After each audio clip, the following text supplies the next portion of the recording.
WWE 2K22 looks like it could be really good, but there is a minor problem, a monkey wrench of sorts consistently being thrown into 2K's plans.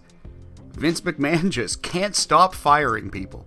We're Operation Sports, I'm Matt Ederer, and today we're here to ask ourselves a burning question about WWE 2K22.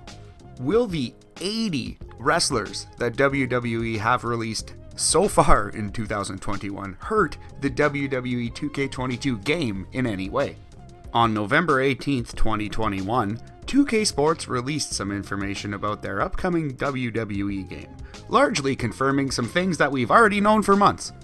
It's hard to do a reaction video about a bunch of stuff we know and have already talked about, so that's not exactly what this is going to be today. But off the hop, it is worth noting that WWE 2K22 have officially confirmed a list of 10, quote, innovations, unquote, a term that I use very loosely.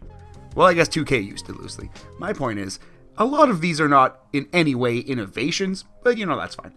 The hit list, as it's known, is as follows: redesigned gameplay engine, new controls, stunning graphics, immersive presentation, new WWE 2K showcase, my GM, my faction, my rise, universe mode, and of course, creation suite.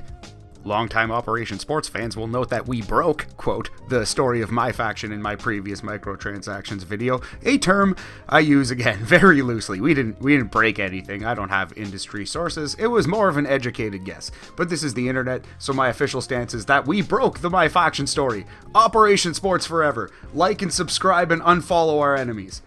Okay, that's enough of that. Let's just once again reiterate that WWE 2K22 looks like it's going to be very good. There are many reasons to be excited about the actual video game that hopefully maybe will be available in March of 2022. In fact, Sean Ross Sapp from Fightful recently spoke to WWE superstar Drew McIntyre about 2K22, among other things. Quote, "It's been awesome and ongoing for a while. I've been filming some different stuff for it, filming some liners, doing the scans. There has really been a lot of effort into this game. I think the last one, how things turned out, they weren't great. They owned that and know that, and are making sure that this one is absolutely perfect. I can't wait to play because I know how hard they've been working on it, and I know it's going to be friggin' awesome when it comes out." Unquote. So that's the company line.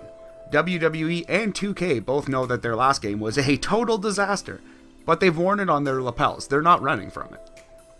So you can't call this list of 10 things innovations, but they don't need to be innovative, that's fine. They just need to work. If WWE 2K22 can nail these 10 aspects of gameplay and presentation, well, the game they produce is going to be pretty good, period.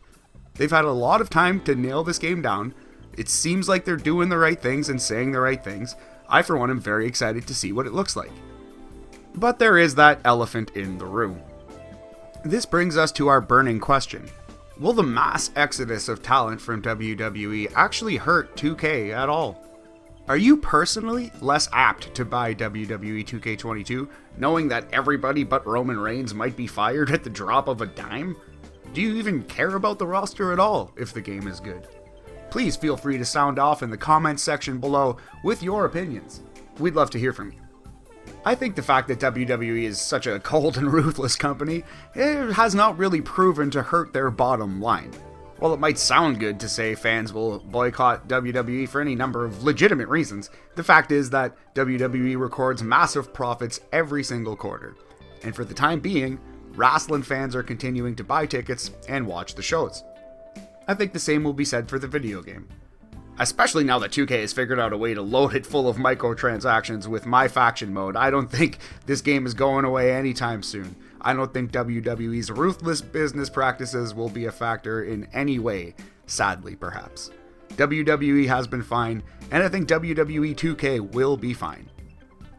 Personally speaking, I have no particular aversion to buying this game. I'll probably get it. My heart honestly goes out to every wrestler who was let go during a global pandemic while WWE is recording record profits. That's gross, inarguably. And my heart goes out to WWE 2K22 developers too, who must be pulling their hair out. And I'm a last-gen gamer. I don't have a PS5. I'm gonna wait for reviews, but if this game is half decent on PS4, I'll probably buy it pretty quickly, I'm sure.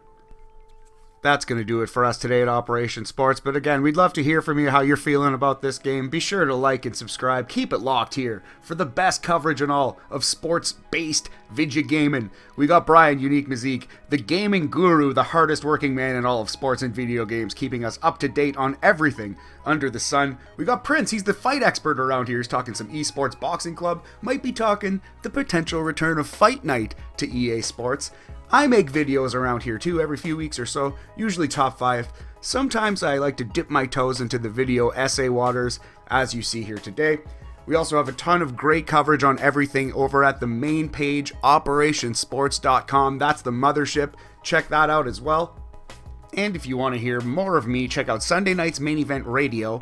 I'll be hosting the after party for WWE's Day 1 pay-per-view live on YouTube and on Patreon immediately following that show on January 1st, 2022 with my good pal and co-host Boris Aguilar. If you're a Patreon subscriber to SNME Radio, you can contribute on the show. You can show up and live on in infamy on YouTube forever. But even the YouTube chat is fun, it's free, it's a good intro to what we do over at SNME Radio. So if you're bored on New Year's Day, you got nothing to do, check that out. We got some good teams going here at Operation Sports and SNME Radio as well. I'm extremely honored and quite frankly humbled to be part of both. Big things coming in 2022. Thank you very much for watching. Thank you for listening. Stay safe out there. Hit Row deserved better. Tony Khan, sign Swerve Scott.